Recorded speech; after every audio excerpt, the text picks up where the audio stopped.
which with regards to RE, this is me trying to multitask, so bear with me. I don't have any notes. I'm just doing this all from in here, and I'm not saying I'm a pro like that, but I'll try by all means to, like, you know, capture the most important things to remember. But right now we're just covering the basics. We're covering the whole, you know, yeah, pretty much. And I'll also link places where you can watch these things. Oh, and I'll also, this is very nice. What I'm gonna do as well, man, I'm gonna go through it with you. The RE, I'm gonna go through the inextra and the table of context. I don't know, context. I'll go through that with y'all, and I'll break it down. Right now we're just doing a rough, you know, going like, I don't know, a rough something, you know. So anyways, so I don't know if you guys know, but probably most of y'all know, but with regards to RE, what does the RE, the letters RE stand for? RE5. So let me also use my PC, like, as I'm crocheting, and but I know what it stands for. Okay, let me not do that. Anyway, let me first open this PC. RE, Regulatory Examination, right? That's what RE stands for. Regulatory Examination 5, RE5 specifically. We're gonna cover RE, the KI RE. RE5 is the RIP, right? And it covers all 5. Reason why it's 5. Regina, coming back. Let's see. Okay, let's do a little bit of background research. RE5. Facts about. I'm gonna use what is this thing called? ChatGPT. So we're gonna ask ChatGPT to give us facts, simplified facts about RE5 as a whole, right? Stay logged out. Thank you very much. Okay. Regulatory Examination 5. Okay. Facts about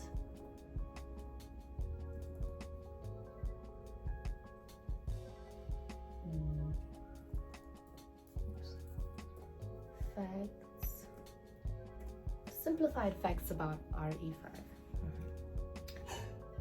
About, right? Okay, so it's simplified right here. Simply, because I think it's easier.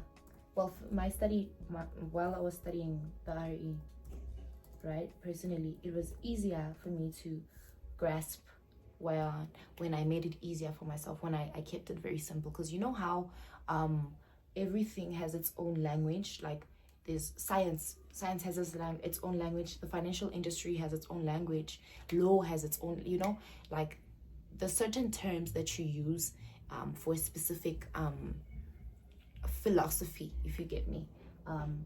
Simplified facts about RE. Let's see what it's gonna give us. Right, so yes, as I was saying, there's a certain philosophy that you need to follow with regards to whatever you decide to indulge in. So with law, there's certain terms that you need to it's like everything has its own language. I don't know, you guys understand me? I think I'm also getting distracted by trying to multitask, but you know what, we gonna do this, because we are 6-inch heels. She worth the money. She worked for the money from the start to the finish. And she worth every dollar. Okay, you know, so here we're doing RE. RE is in the financial industry. So there are certain terms, certain laws, certain lingo that we use on our side, and that we sometimes, most people, for me, it was a new thing. I mean, it's always new for me. Like, everything is always like kind of different for me, you know. Like, I have to unlearn certain things, you know, in order for me to be able to learn the new lingo, to be open to learning the new lingo itself. You get me? So yes, that was one of the things, and that made it difficult for me to grasp, for me to understand, because I was reading through it and then I had to go back and look again and say, okay, definition, what does this mean? But you know what's nice about that? It made me so inquisitive. It helped me understand, like, into depth what I was doing in the first place, and then what's nice is that once you understand it, as far as the book is concerned, as far as the legislation of it is concerned, it's better for you. It shows how much you understand it when you can express it in different ways, like in the most simplest forms, or in everyday communication, like how we talk, like how we communicate every day, or you start finding ways of joking around about the philosophy itself, like making jokes. Like, once you understand something, what is the one way of knowing if you already, and like if you understand something, is one, for me personally, once you have gotten to a place where you can make jokes about it, and actually like really funny jokes. I don't think I've ever made a joke on RE, to be honest with you, but I'm just thinking back in high school, I would do that with my friends, and like that's how I knew that, oh, now I think I understand the subject, like I have a deeper connection with it now, to a point where I can even make jokes and like they make sense and we laugh and it's like but yeah, we will, I don't know, we should start, you guys should start, if you guys understand, or once you guys get to that point, let's also make this whole experience fun. Okay, so ChatGPT responded a long time ago. I'm sorry, I'm a chatterbox, so what I wrote was simplified facts about RE5, right? That's literally what I wrote. I'm gonna put everything here on the notes as well. So, okay, so what is RE5? That's where we're starting. What is RE5? RE5 stands for Regulatory Examination 5, right? And then what else are they saying? It is a test for representatives in the financial services industry. It's the financial industry, for the financial baddies. Sorry. And then another fact is that, under what is RE5? It says it's required by it's required by the FSCA. What is the FSCA? I'll wait. Okay, well, that's not realistic of me, but Financial Sector Conduct Authority, right? Yeah, Financial Sector Conduct Authority. We'll get into what Financial Sector Conduct Authority. I'm sure some of y'all already know, but we will get into it, like into depth. Sharp. And then who must write RE5? Who must write RE5? Anyone. Of course, I wrote my RE5 fresh out of high school. So yeah, it also says here, anyone who gives financial or sells financial products under supervision of an FSP, of a financial service provider. So meaning anyone who is selling financial services and also is working for a authorized financial service provider. So basically, if you're giving advice or you're giving intermediary services for a authorized, licensed FSP, financial service provider, you should write your RE5. Why should you write your RE5? I don't know. We'll get there. I wrote it though, but I don't know why. Tell me if I'm going too fast. Okay, well, you can't, but you'll tell me, and then I'll slow down in the next video. Okay, what's the next point? Examples. Examples of people that should write RE5. Insurance agents, financial advisors, bank consultants. Which one do you fit in there? Honestly, I don't know. But we will get there when we get there. Cool. You heard that. Insurance agents, financial advisors, and bank consultants. Sharp. We're going up, going once, going twice. And then the next point is, what does RE5 test? Ooh, this is a very, very nice question. What does RE5 test? I think I'm going to put the crocheting aside for now. I don't know. What does RE5 test? It tests your knowledge of laws. Remember when I mentioned legislation? Remember? You remember? It tests your knowledge of legislation, regulations, and ethical standards in the financial services. industry. Well, it doesn't say industry, but financial services industry. So what do we mean when we say laws? Laws such as the Ombud. If you know what Ombud is, shout outs to you. If you don't, we will cover it, don't worry. Anyways, the laws like the FAIS. FAIS is an act, it's a law, it's part of the legislation of the what is it, RE5. I forgot a couple right now, but don't worry, we will figure it out. I'm a human being, guys. The laws, right? FAIS. What does FAIS stand for? Financial Advisory and, right? No, FAI. Okay, yes, Financial Advisory and Intermediary Services. Financial advisory, right? Advisory and intermediary is basically what you're going to be doing as a person who holds an RE5 certificate license, right? You're going to be advising, you're going to be intermediating as well. So you don't need to have the RE5 in order for you to be advising and intermediating, right? Because the reason why I'm saying this is because you'll find companies such as, I'm not going to say any names, right? I'm not going to drop any names, but I've worked for this company at some point, and what we were doing there basically was okay, I was told not to advise, and I already had an RE, mind you. Side note. Anyways, yeah, what we would do there is we were selling a product, and you call a client. Obviously, in order for you to call the client in the first place, they would have had to shown interest some way, somehow, right? You call them, you tell them, yo, I'm calling you because 1, 2, 3, 4, 5, right?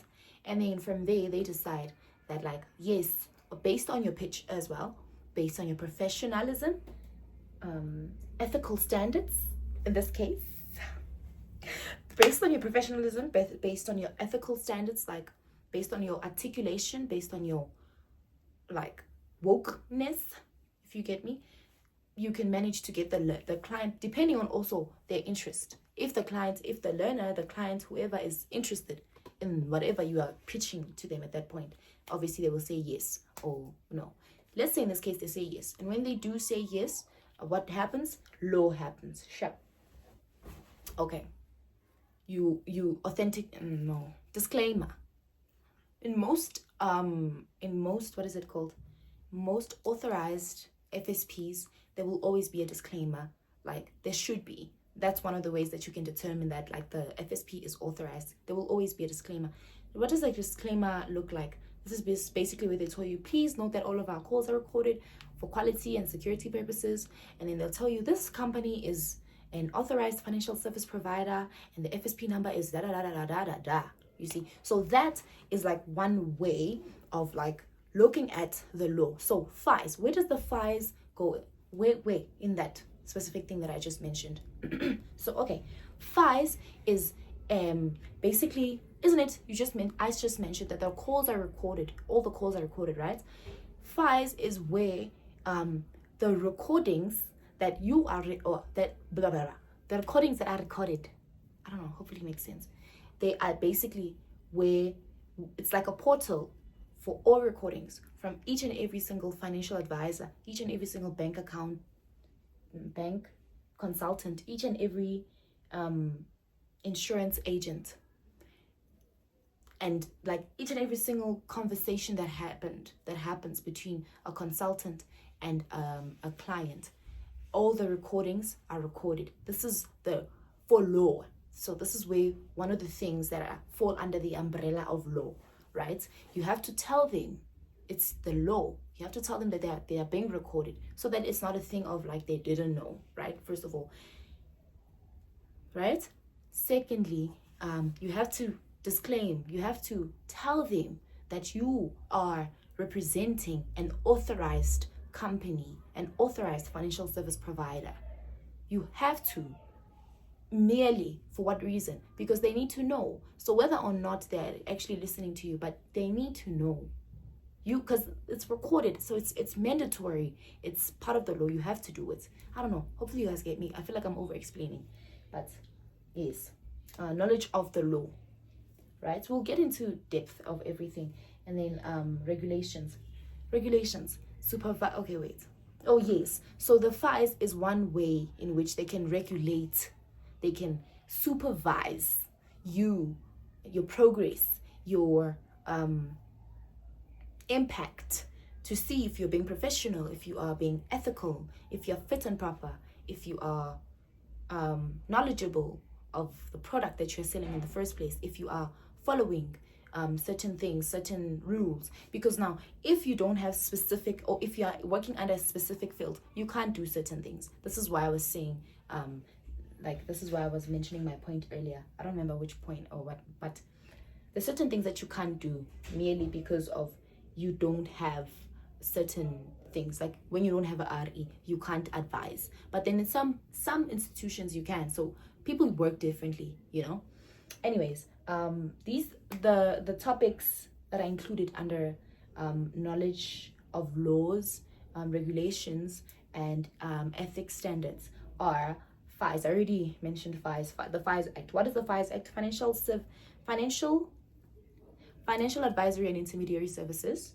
And then it's going to be fit and proper requirements. We're going to get into detail, don't worry. And then it's also going to be roles and responsibilities of representatives, right? And then it's also going to be the TCF. What is the TCF? Oh, okay, my bad. Treating customers fairly. Okay, no, it's just the terminology. It was like TCF, but now I'm also learning. I didn't buy my RE. Yes. That's the last one. Record keeping and compliance rules. Yeah. So basically, those are the 1, 2, 3, 4, 5 topics that are included under knowledge of laws, regulations, right, and ethical standards. Cool. Okay. And the test is usually 2 hours. There's 50 questions and multiple choice questions, and the pass mark is 66%. Not this other lady where I used to work. She wanted to intimidate me. Hey, she told me that the pass mark was 80%. Can you guys please do your research? Because I did my research and I did not find that. So please, maybe she wasn't trying to intimidate me after all, but for now she was trying to intimidate me. For as long as I am still, that's what I'm saying, help me do my research, because I don't know. You see, she was trying to intimidate me. Anyways, yeah. It's going to be 2 hours. It's going to be 50 questions. Each question is out of 2. It's going to be, basically, the test is going to be 100 out of 100. You have to get 66%, meaning you have to get 33 questions right. Obviously, exceed. Tips to pass are to use RE5 study guide, mock exams, focus on understanding laws and duties, know the FAIS Act and General Code of Conduct as well, practice time management during the exam, right? Yeah, it makes sense. Very important. I love that about you. I really do. Hey, so ChatGPT is breaking it down. Yes, 8 chapters. And bear in mind, the terminology, the language might be different from what your textbook is saying. So keep that in mind. But there are 8 chapters in total. The first one, right, is going to be the introductory to the introduction to FAIS Act. Remember what you guys, hopefully you guys remember what FAIS Act is. Financial Advisory and Intermediary Services Act. If you don't remember, don't worry. I will repeat all these things. If there's one thing about me, I will repeat, like, effortlessly so. Anyways, Financial Advisory and Intermediary Services. We will break down what that chapter covers as a whole. For now, we're just going through everything, right? That's the first chapter. This is basically for people that have photographic memory. The FAIS, in order for you to make it easier for yourself, when you hear the word FAIS, think camera, think security, think regulation, think you're being watched. Maybe not in a creepy way, but think that, like, you are working under supervision. Someone is watching you. Someone is listening. Like, think that. I'll post pictures. Okay. Yes.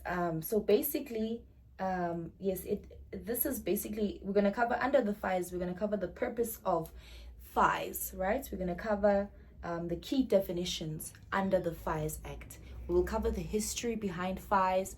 We will cover what the term was before FAIS, because there's certain terms that have been amended that, like, we used to they were called something else, but now they're not that anymore. We're gonna cover the history. It's so beautiful, guys. Anyways, and then the second chapter is what is this?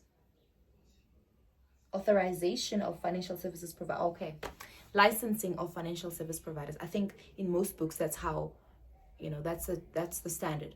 Licensing of financial service providers, of FSPs, something like that. So this is basically where we're going to cover the licensing part. Remember, we said in order for you to be a financial service provider, it would be very redundant of you to go and write your license and write your RE5 test, only for you to work for an unauthorized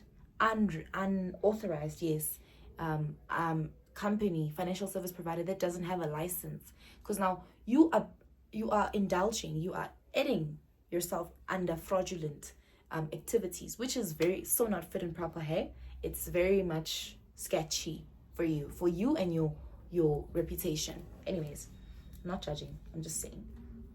So we're gonna cover the categories under the FAIS, the FSPs that FSPs can basically go through. So or FSPs that can get authorization for, rather. So an FSP, right, a financial service provider, like your insurance companies, your banks, etc., right, we break it down. There's a whole umbrella under that as well. There's certain things that you have to get authorization for, you have to get accreditation for. Like, for instance, currently I'm working under education, right? So I've learned that there's there's certain programs that need to have specific accreditation, specific accreditation linked to it. Like this one, it's the CHE. I don't like the educational side. I'm just learning, but CHE, if you know what CHE means, like, you will know. But that's basically what FAIS is. They make sure that you are up to date, that whatever you are giving these people is updated according to, like, the financial standard of things. The CHE is also the same thing, but for education, if that makes sense. So now there's certain things. RE5 has 5 categories under it. The first one is 1, and then there's 2, there's 2A, I think, and then there's 4, 3, and there's 5. Okay, it's 1, 1A, 2, 2A, 3, and 4. There are 5 in total. There's the basic level. Oh, Jesus Christ, am I not exposing myself? We will get into detail about those things, isn't it? Guys, it's been a while. Okay, and if you do your RE5, you can work under all 5 of them, right? You can work under any 5 of them. One is just going to be advice. The other one is going to be intermediary services. The other one is going to be advice and intermediary services. One is going to be strictly claims, meaning after the funeral plan has been taken out, and now it's time to claim. It's time for the client to get the money. Now they need to bury someone because someone is deceased. You see, this is where you come in. There's a category in the 5 where we just deal with claims. We just deal with long-term investments like that, if you get me. Okay, and then now all of these things, you have to get accreditation for all of them as an FSP. So not only you as a representative, you need to do your RE5 so you can have accreditation to work under all these 5 categories, but you as an FSP as well, you need to get accreditation for all of these 5 products and all of the sub products within. So in the 5 there are 26 in total, but not in all of them. One, I think the first one has 20 and the rest have 26 in total, if I'm not mistaken. But I will get the facts straight, don't worry.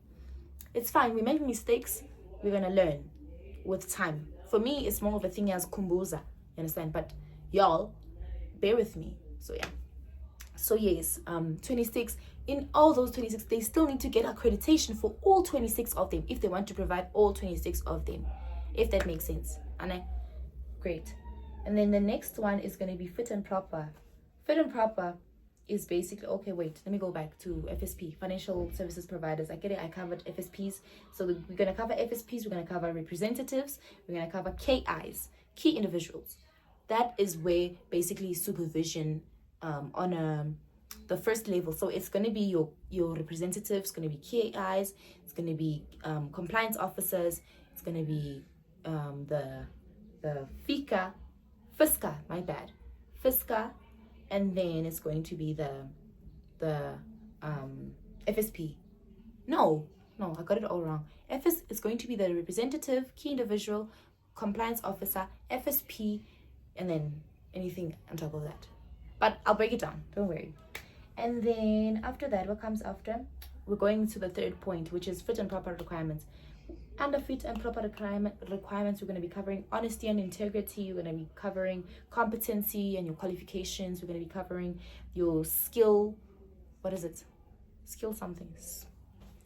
Anyways, yeah. Things like CPD, things like, yeah, we'll cover them. This is basically the requirements that you will need you will need to meet as a representatives, and you will need to maintain. So not only are you going to do your RE, and once you do your RE, now you can relax. No, there's certain things that you need to do.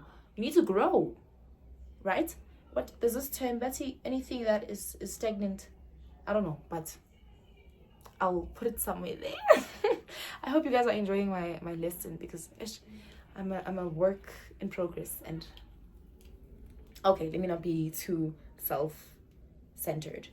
Okay, so you fit and proper requirements is the third one. Fourth one, rules and regulations of a representative. So there's certain rules and regulations that you as a representative, you need to follow, you need to know about.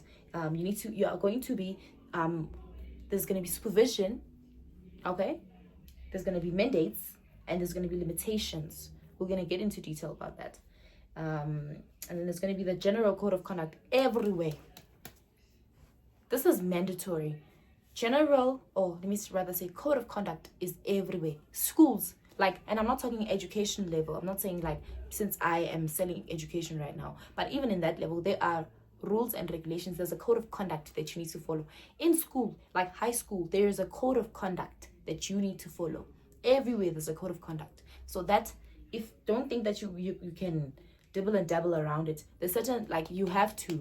Legislation is everywhere. So code of conduct is one of the most important things.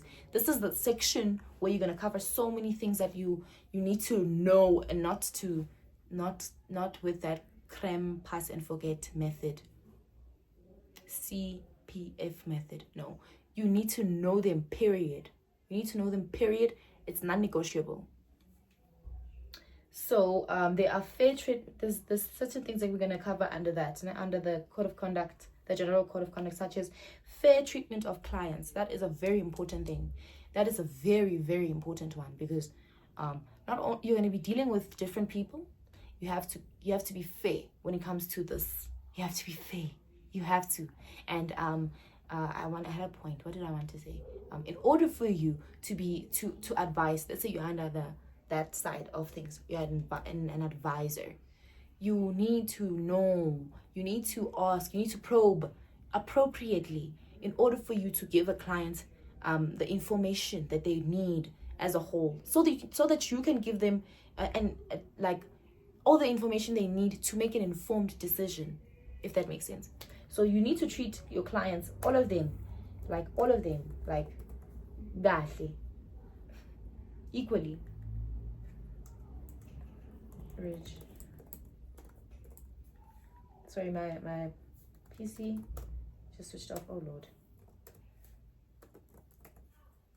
Sorry, just a second. Oh, thank you very much. Yes. So it's going to be fair treatment of clients. It's going to be disclosures. Oh, remember, disclaimer. Remember, disclosures are very important. You have to disclose everything. That, please note, like, if there's something, like, please note that this is not, okay, let me not say that, because now, but you have to disclose everything. Don't leave anything out, because you know clients are very smart, and you have to know, in order for you can't disclose something that you don't know, guys. So you have to know it. Oh, my lighting is hammering. You can't disclose something that you don't know. So you have to know. You have to know your things. You have to know your laws. You have to know, like, appropriately so. And then what else?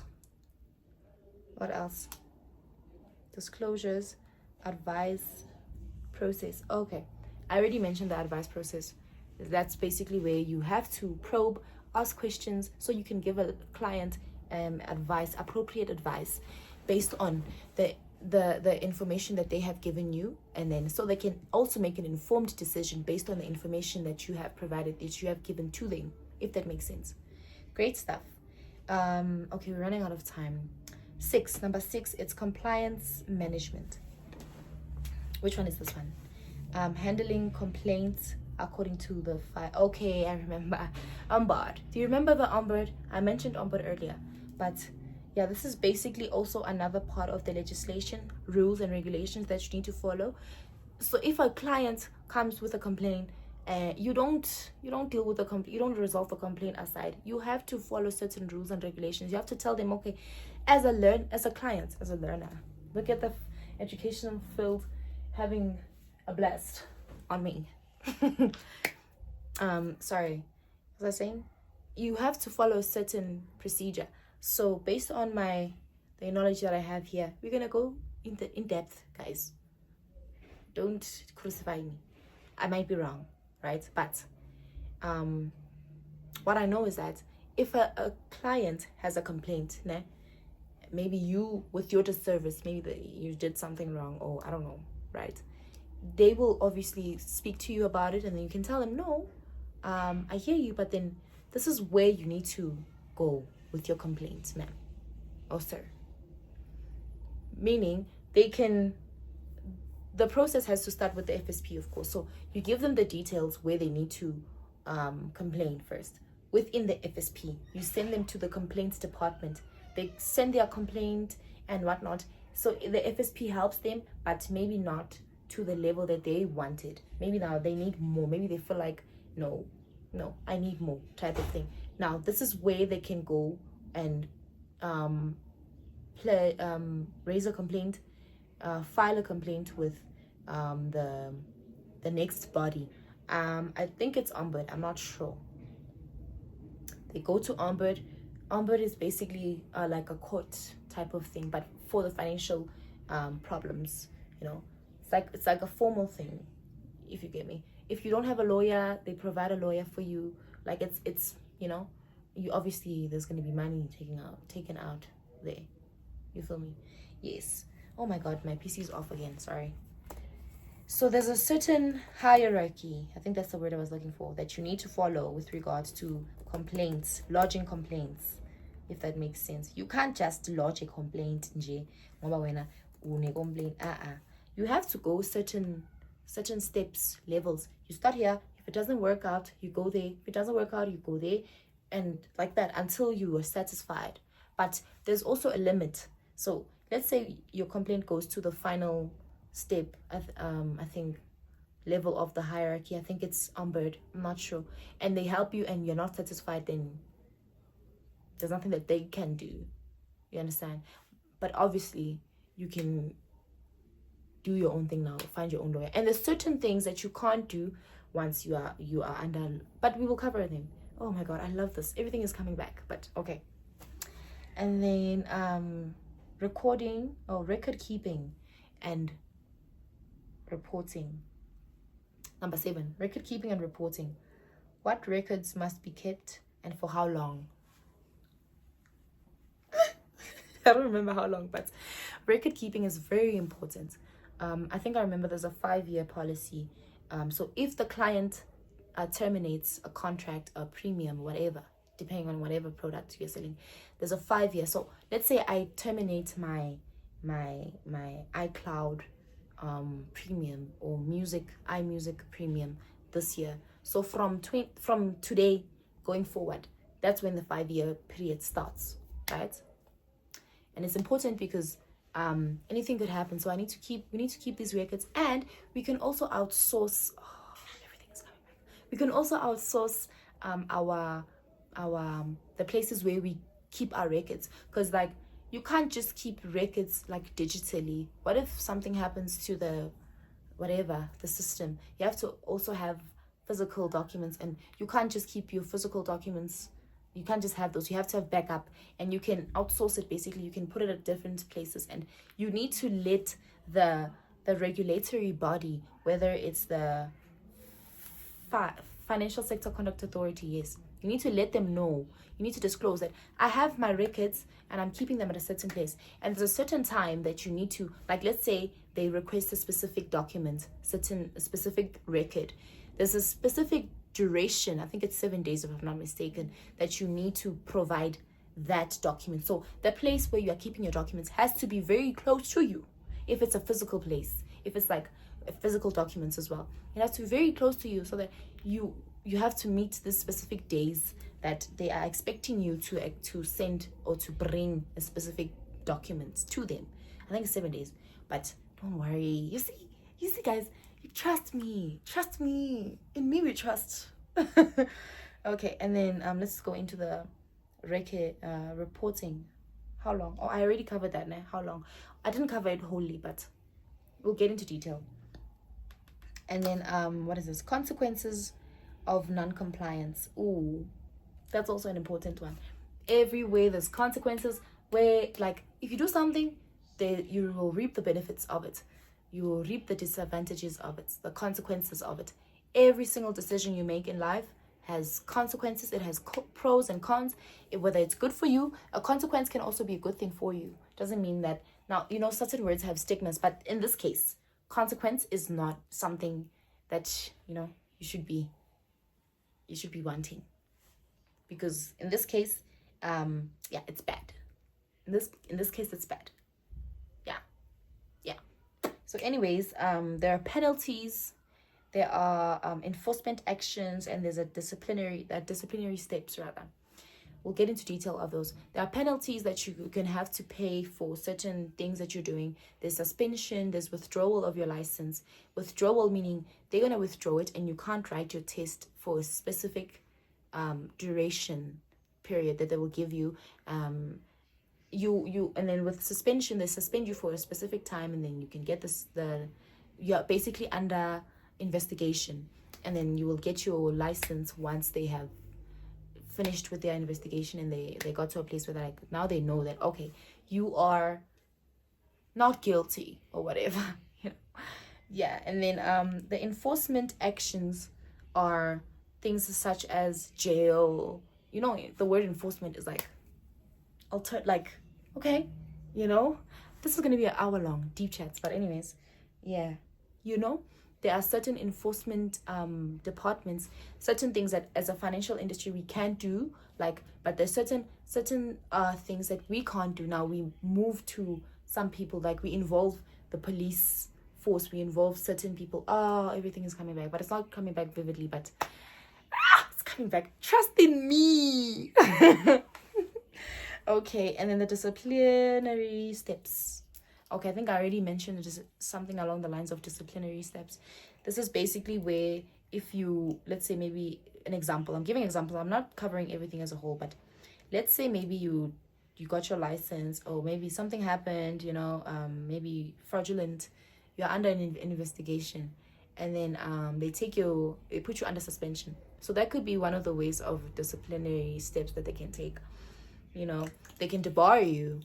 I don't want to be debarred. I've never been debarred, but you don't want to be debarred. Okay? People that have been debarred, no. So you don't want to be debarred. Okay? And then let's move on. Okay, I think we're done for now. What we're going to do next time, we're going to go in depth. We're going to start with the first chapter, which is... What is the first chapter? I think I need to get a stick. What is the first chapter? I don't remember, but it's the one about FAIS, the introduction to the FAIS Act. We're gonna go in depth with that one, and bear with me, I might take 8 years I'm kidding. But I'll come back and we'll do an hour session. I think these sessions will be an hour. But now I have to go. I have to do my crocheting project. Nyacha. The sun is killing me, and it's you see now my room, it's dark, like my lighting is not lighting anymore. And yeah, it was nice, guys. It was nice talking to y'all. If you have any questions, don't hesitate. I have study material, and I will link it on the bio. I'm also planning to write like a book. Yeah, so I'm just dealing with the legal side of things for now. I just want to find out. I want to inquire about the legal side of things. Can I write a book? Can I, like, what is the process? If you guys know anything about that, please let me know. It'll make my life so much easier. Please do. I don't know where to start, but I know how my book is going to be very simple. If there's one thing, simplicity. If there's one thing about my book, simplicity. I will break every single thing down, even the smallest, even the dumbest things. I'll break them down for y'all so that you can understand, have a deeper connection to the book, to the financial industry as a whole. And the point here in this channel is to grow in the financial industry. Okay, not just financial, but everything that I cover here, we grow, period. So if you have anything, if you guys want to share job opportunities with each other, with me, like, let me know. Anything, I will, we're also going to cover other things, other aspects. Let's grow together. Okay, thank you so much. I love y'all. Keep safe, stay sane, and niggas, you need to stop hurting our women. Women, you need to stop hurting our men. Like, heartbreak is not, like, guys, stop, ne? Like, you guys are not, I'm not saying niggas, I'm saying in general, like, Gen Z, guys, please. But anyways, thank you so much. Until next time, guys. Don't forget to subscribe. I almost forgot. Don't forget to subscribe. Don't forget to like. Don't forget to comment. Don't forget to do all the necessary things, and don't do what I wouldn't do. Don't do what I wouldn't do. I would subscribe. I would subscribe. I would also comment. I'd leave a comment. If you want me to start, let me know when you guys want me to start. Let me know where you guys want me to start. But I will start like with the sequence from 1 to 8. Let me know where you guys want me to start. Let me know where you guys are struggling, what you're finding difficult. Let me know. We're also going to do mock exams, right? Within like the book, the whole thing. And for the rest of my life. I want that, guys. So please like, subscribe, and please, okay? I want to start my own business, but yes, guys. Thank you so much for your time. Thank you so much. I appreciate every single one of y'all here. Even if it's just one person, I appreciate you. You, that one person, you make me so happy. You bring so much life into my life. So I appreciate you, and enjoy the rest of your day. Do what you love. Okay, do what makes you happy. If you're a lover girl, I'm a lover girl. Don't be ashamed. There's nothing wrong about being a lover girl. There's nothing wrong about wanting that to be reciprocated. Just thread carefully. Guys, take care of the women. Women, take care of the men. Okay? Take care of each other, guys. Spread love. Speak life. Speak life. Thank you so much. God bless. Praise God.